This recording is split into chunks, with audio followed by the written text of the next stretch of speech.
उत्तर प्रदेश के हाथरस जिले में कल 3 बजे के लगभग बहुत बड़ा हादसा हो गया, जिनमें कि करीब 120 आदमी से भी ऊपर का जान गया, ऐसा बताया जा रहा है। वहां पर एक साकार हरि बाबा के नाम से मशहूर, जो गरीबों और दलितों के बीच में काफी लोकप्रिय है। लोकप्रिय होने का उनका एक मुख्य कारण कि उनका पहनावा ओढ़ावा किसी साधु या सन्यासी के तरह नहीं है।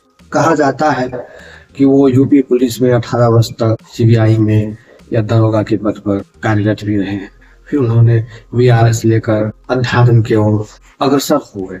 उन्हें लगा कि नहीं, भक्ति के मार्ग पर ही चलना चाहिए और यही राह उनके लिए सुगम होगा, उनके लिए बेहतर होगा। तो उनके कथनानुसार उनके कई अनुयायी हो गए, दिल्ली, राजस्थान, हरियाणा, और वो मीडिया से काफी दूरी बनाकर रहते हैं। भोले बाबा का एक आश्रम भी है जो कई एकड़ में फैला हुआ है। कासगंज के पटियाला तहसील क्षेत्र के बहादुरपुर में उनका एक आश्रम है। वहां पे उनके आश्रम के आगे में एक नल भी दिया गया है, हैंडपंप। धारणा ऐसी है कि उस हैंडपंप से अगर कोई पानी निकाल के पी ले तो उनका बिगड़ा काम बन जाता है और उनको जो हो शरीर से लुप्त हो जाता है। ये बाबा लोकप्रिय होने का एक कारण और भी है कि ये समाज के हाशिए में जो सब आते हैं, दलित, गरीब, वो सब इनके अनुयायी हैं। और ये जब भी मंच पर आते हैं या इनका पहनावा ओढ़ावा goggles, white pant, white shirt यही लगा के ये प्रवचन दिया करते हैं। ये खुद कहते हैं कि पाखंड मत किया करो, ब्रह्मलोक भी यही है और स्वर्गलोक भी यही है।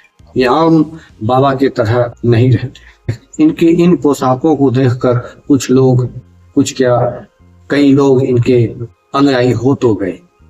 कल इन्होंने हाथरस में घोषणा कर दी कि मैं जब यहाँ से प्रवचन देकर उठूंगा तो मेरे चरणों का धूल लेते जाना। एक तरफ ये अपनी ख्वाब को पूरा कर रहे हैं, गूगल पहन रहे हैं, वाइट पैंट, वाइट शर्ट पहन रहे हैं। इनकी कई बहुत बड़ी फौजें खड़ी कर दी है इन्होंने।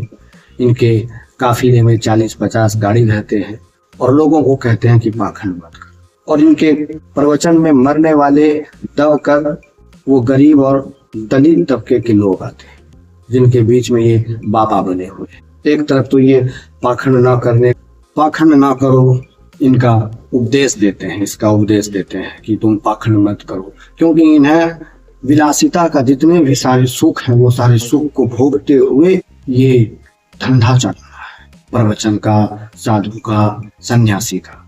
इतिहास गवाह है कि लोग कहावत में भी कहते हैं कि जैसा आहार करोगे वैसा विचार होगा, जैसा वस्त्र पहनोगे वैसा तुम्हारा पहचान होगा। ये खुद प्रशासनिक व्यवस्था से रिटायर्ड पर्सन हैं, व्यक्ति हैं, और ये खुद अपनी सुख सुविधा को, क्योंकि इनकी आत्मा तो अभी भी वहीं पे अटकी हुई है विलासिता की ओर। इन्हें पत्नी सुख भी चाहिए, ये साथ में अपनी पत्नी भी रखते हैं जिन्हें ये लक्ष्मी का रूप है, और अपने भोले बाबा और इनके कीर्तन भजन करने वाले वो गरीब दलित जिनके बीच में ये मसीहा बने हुए हैं, उनको एक सीख दिए हुए हैं ताकि ये वाइट पैंट शर्ट गूगल्स लगाकर और लग्जरियस लाइफ जी सके।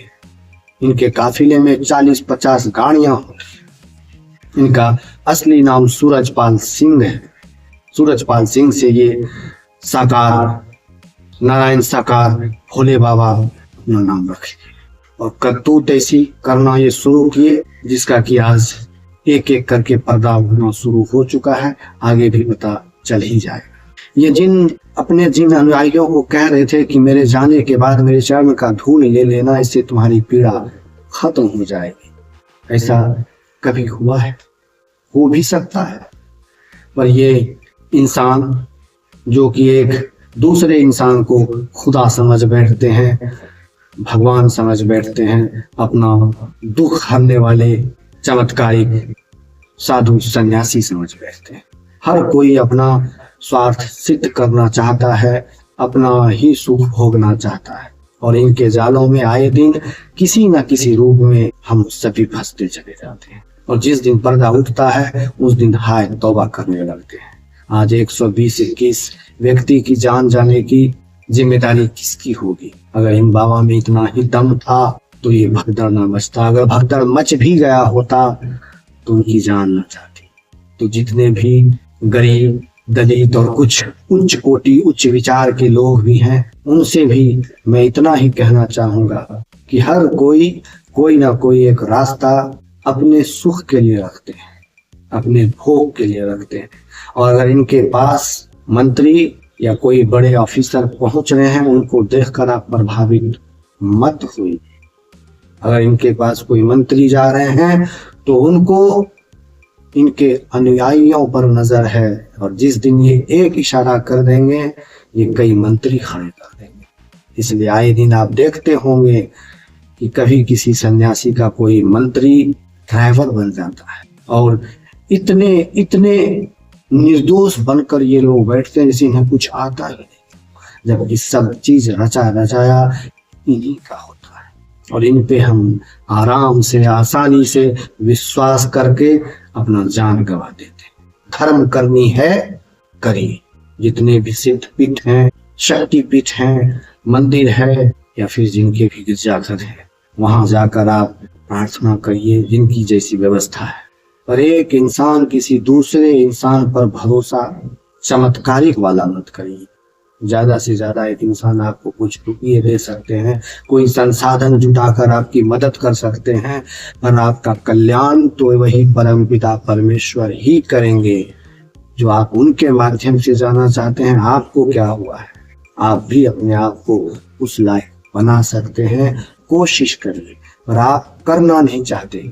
आप चाहते हैं कि कोई आलू, बैगन, प्याज या टमाटर है कि किसी को पैसे दे दिए, मंगवा लेंगे और उसका रस ले लेंगे। ऐसा नहीं होता है।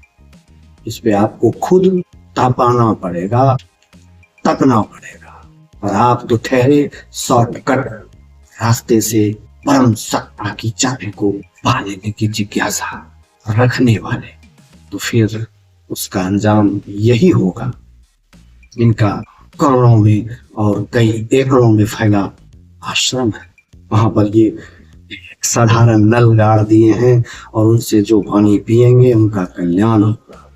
लोगों की धारणा है, आस्था है, पर ये भूल जाते हैं कि संत, साधु या सन्यासी जो भी है वो विलासिता की जिंदगी इसको नहीं गुजार सकते। अगर ऐसा होता कभी इतिहास भी।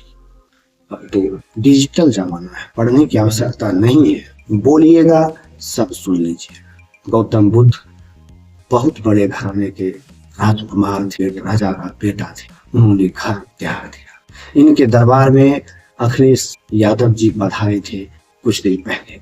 आपको तो लगा होगा कि बाबा बहुत बड़े हैं, इनके यहाँ मंत्री आ रहा है। नहीं, आपकी सोचने और समझने की भूल है। आप जो इनके यहाँ हाथ जोड़े, सर झुकाए जाते हैं, उन्हीं का वोट होने के लिए नेतागण वहां इनका स्वागत करने जाते हैं, और आपके कल्याण के बदले ये अपना कल्याण ढूंढ लेते हैं और कर भी लेते हैं। इतनी अच्छी जिंदगी बाबा गुजार रहे हैं।